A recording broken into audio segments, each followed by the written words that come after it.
네, 지역의 이슈를 짚어드립니다. 헬로 이슈 토크 함께 하시죠. 국회에 제출된 내년도 정부 예산안에 따르면 내년도 예산안은 555조 8천억 원 규모로 역대 최대 편성이 될 전망입니다. 대구, 경북도 국비 확보를 위해 본격적으로 움직이기 시작했는데요. 그런데 지역 내에서는 예산을 둘러싼 크고 작은 논란이 일고 있습니다. 최근 대구, 경북 예산과 관련한 이슈들 짚어보는 한편 예산 편성을 앞둔 지역 분위기 살펴보겠습니다. 기화서 경한대학원 대학교 커뮤니티 정책학과 교수 그리고 권기창 안동대 한국문화산업전문대학원 교수와 이야기 나눠보겠습니다. 안녕하십니까? 네, 안녕하세요. 네, 우선 그 대구 경북이 국비 예산 확보에 사활을 걸고 있는데 네, 그렇습니다. 분위기 좀 짚어주시죠. 대구 경북이 지금 예산 확보를 위해서 지금 정말 엄청난 많은 노력을 하는데요. 지금 이 시즌이 바로 예산 시즌이잖아요. 예. 그래서 국민의힘과도 협의를 했고 또 더불어민주당과도 지난 4일에 지역형 뉴딜 사업 예산 확보 방안에 대해서 이제 대구 경북이 공조해서 지금 노력을 하고 있는 상황입니다. 특히 예산 지원에 대한 부분에서 대구의 권영진 시장은 2021년도에 정부 반영 예산은 전년 대비 8.6% 증가한 3조 3,001억 원입니다. 그래서 전체 정부 예산액의 8.5% 정도에 해당이 되는 것 같아요. 그러나 신규 사업의 경우에는 신청액 대비해서 42.8%밖에 반영하지 못해서 상당히 좀 아쉬운 부분이 지금 많이 있고요. 또 경북도지사 같은 경우에는 지역의 SOC 사업이 너무 많다는 지적을 받았어요. 그러나 다른 지역은 이미 SOC가 다 끝이 나버렸는데 우리 경상북도는 아직도 진행 중이다. 그럼에도 불구하고 또 다른 부분에 많은 예산을 요구를 했기 때문에 좀 도와달라는 이런 입장입니다. 좀 더 자세히 살펴보면은 대구시는 대경권 감염병 전문병원 설립에 409억 원, 그다음에 코로나19 기업 공간 조성에 20억 원, 그다음에 제약 스마트 팩토리 플랫폼 구축에 353억 원, 또 모터 산업 전주기 지원 체계 구축에 100억 원, 또 그리고 국립청소년 진로 직업 체험 수련원 건립에 537억 원. 그래서 국비 사업 5건이 내년도 예산에 반영될 수 있도록 요청을 했고요.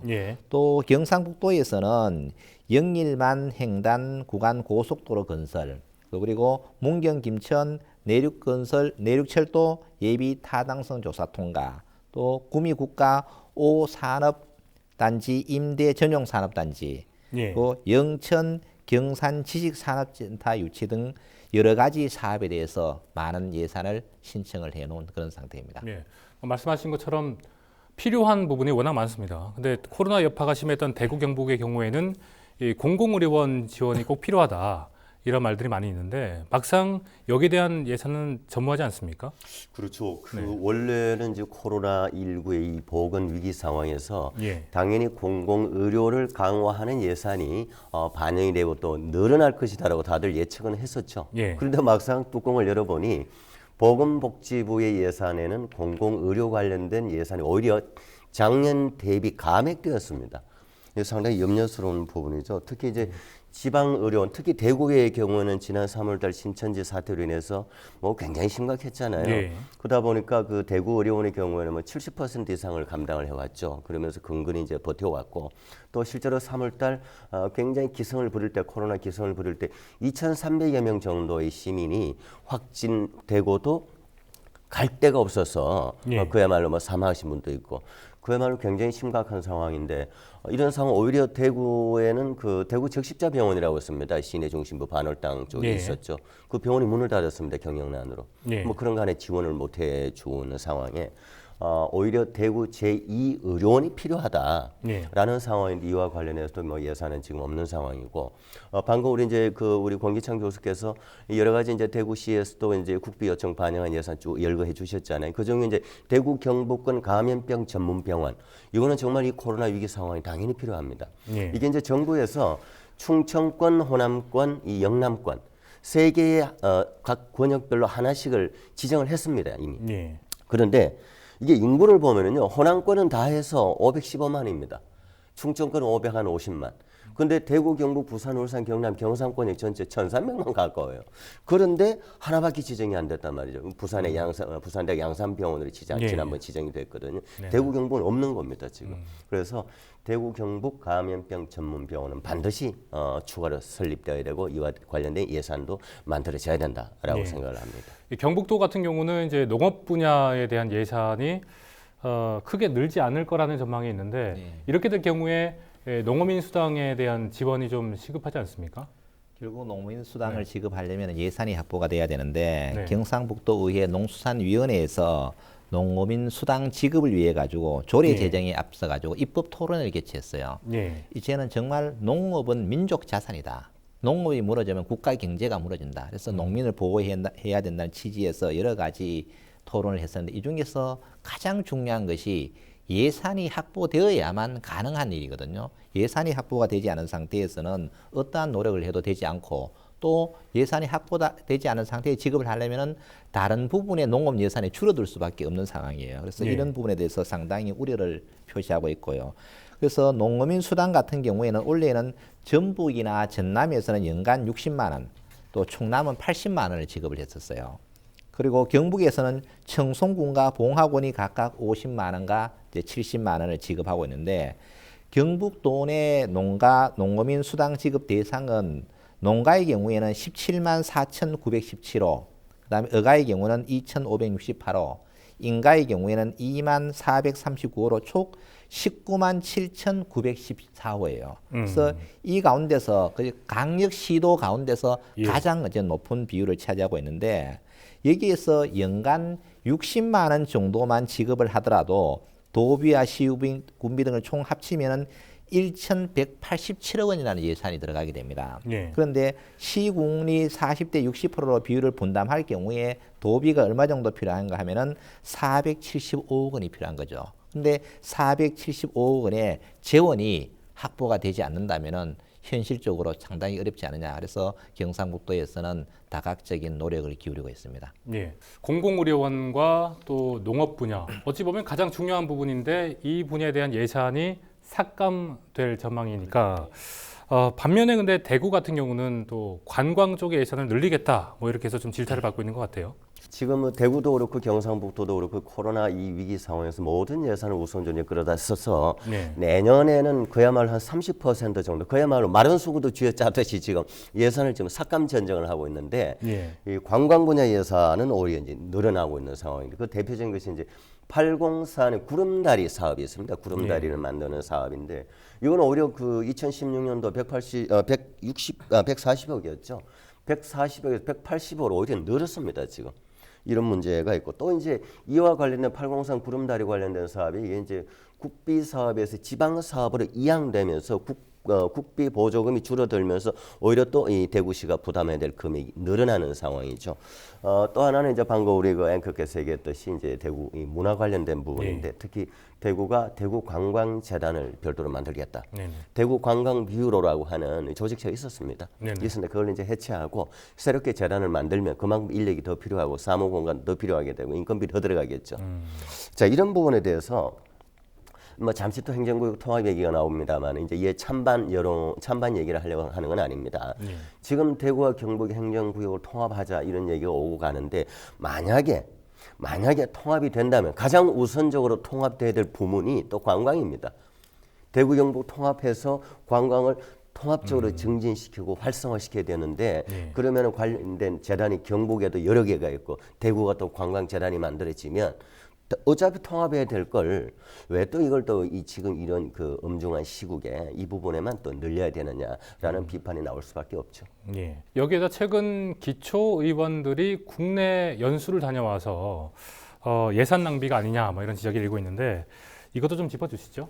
의회 의원들의 연수 문제는 어제 오늘의 문제가 아니고 지속적으로 제기가 되고 있는데 가장 근본적인 문제는 연수가 정말 충실하지 못하기 때문에 이런 일이 일어나지 않나 이런 생각이 듭니다. 지금 현재 특히 사회적 거리두기가 1단계에서 지속이 되고 있는데 전국적으로 2자리 숫자에서 3자리 숫자로 지금 확진자들이 왔다 갔다 거리고 있는 상태에서 좀 자제하자는 분위기가 있는데 이와 같은 상황 하에서 지난번 대구시 수성구 의회에서 4일부터 6일까지 의원 20명 중 14명이 전남 순천에 의원 연수를 갖는 거죠. 또 그리고 직원 7명과 함께 21명이 참석을 했는데 첫날과 셋째 날에는 특강과 교육 프로그램인데 이제 둘째 날은 이제 관광성이라고 순천만 드라마 촬영장이라든가 이런 관광지를 이제 많이 견학을 했다고 이제 비판을 받고 있는데 중요한 것은 의원들의 연수는 저는 해야 된다고 봅니다. 그러나 충실하게 해야 되는 거죠. 이게 외유성으로 되다가 보니까 계속 지적을 받게 되거든요. 그래서 의원님들이 외부에 가서 많은 것을 배워온다면 그만큼 도움이 될 텐데 상당 부분 관광성, 외유성으로 진행을 하다 보니까 이런 문제가 지속적으로 제기가 되지 않나 이런 생각이 들고요. 또 수성구뿐만 아니라 북구의회나 서구의회에서도 지난번에 제주도나 전남, 여수 등으로 이제 또 갔었죠. 여기도 보면은 휴양림이라든가 올레길 코스 이런 관광지를 이제 많이 다녀오게 되었죠. 그래서 이러한 문제들은 앞으로 좀 해결을 해야 되는데 또 의회 측의 입장을 들어보면은 뭐 코로나로 인해서 잘 가지도 못했는데 다른 쪽에 가서 이제 비교 견학을 해야 된다 이런 주장도 있지만 그것이 좀 더 내실을 기한다면은 시민들 어느 누구도 저는 반대하지 않을 거라고 봐요. 그래서 앞으로 프로그램을 짤 때는 좀 더 내실 있게 정말 가서 많이 배우고 그것이 시정에 반영될 수 있는 이런 시스템으로 간다면은 전혀 문제가 없지 않을까 이런 생각이 듭니다. 예. 외유성 연수는 어제 오늘 문제가 아닌데요. 이게 의회 말고도 다른 기관에서도 일어나고 있죠.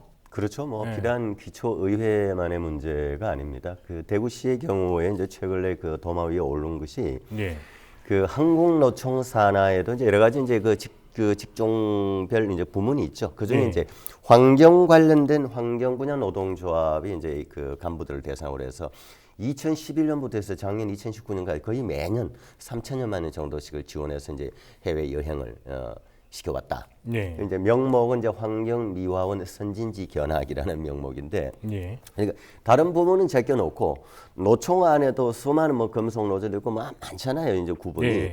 근데 이 환경미화 관련된 환경 관련된 노동조합에만 지원을 해줬다라고 하는 부분에 대해서 이제 비판을 받고 있는 거죠. 이제 이 부분에 대해서 이제 대구시의 담당 부서 쪽에서는 이 환경 미화 관련된 분들에게 일정 부분 몇 명을 추천해서 달라고 했더니 그 사람들이 대부분 다 소속이 한국 노총 소속이었다. 그래서 특정한 곳을 집중적으로 의도적으로 하려고 한 건 아니었다. 이제 이런 해명을 하고 있죠. 그리고 또 다른 부분이 이제 지금 문제가 되고 있는 것이 이제 문화 관련 이 부문입니다. 대구만 해도 그 공연장이 굉장히 많죠. 뭐 그 콘서트 하우스도 있고 또 하나 문화예술회관, 그 다음에 오페라 하우스, 뭐 대구미술관, 뭐 여러 개의 문화예술 관련 시설이 있는데 이 시설과 관련돼서 이걸 운영하는 데 있어서 매년 이미 한 200억씩 적자가 나고 있습니다.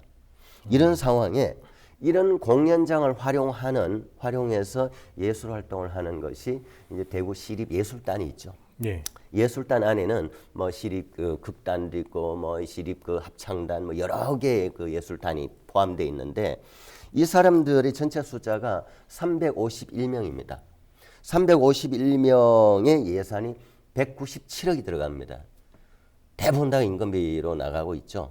실제로는 문화예술 창작 활동비가 좀 더 많이 나가야 양질의 이 문화예술 작품들이 나와서 시민들이 향유를 하게 되는데 거의 뭐 80%가 인건비로 사용을 하게 되는 이런 와중에 문제는 여기 시립예술단과 관련된 이 단원들이 근무 태만 이 단원들도 공무 규정에 준해서 원래 그 출퇴근하고 연습도 하고 해야 되는데 하루 한 2시간 정도 출근하고 있다가 아니면 아예 뭐 출근도 안 한 사람도 있고 이런 부분이 근무 태만에 대한 문제가 굉장히 도마에 올랐죠.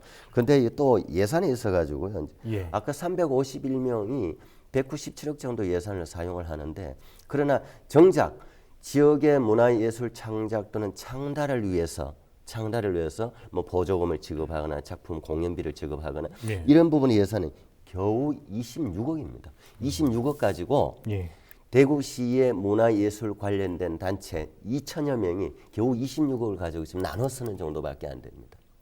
그러니 턱없이 부족하겠네요. 26억 그렇죠. 원이면. 그렇죠. 시립예술단 351명에 그 196억 쓰는데 네. 이 2,000명 얼마나 많아요. 뭐 음악, 미용, 뭐 전무용, 그다음 문학관 다양한 단체들이 있을 거 아닙니까? 예. 이런 문화예술 관련돼서 2천여 명의 사람들 겨우 26억 가지고 조금씩 나눠 쓰는 정도. 예. 이러면 이제 그야말로 형평성의 문제가 당연히 제기되죠.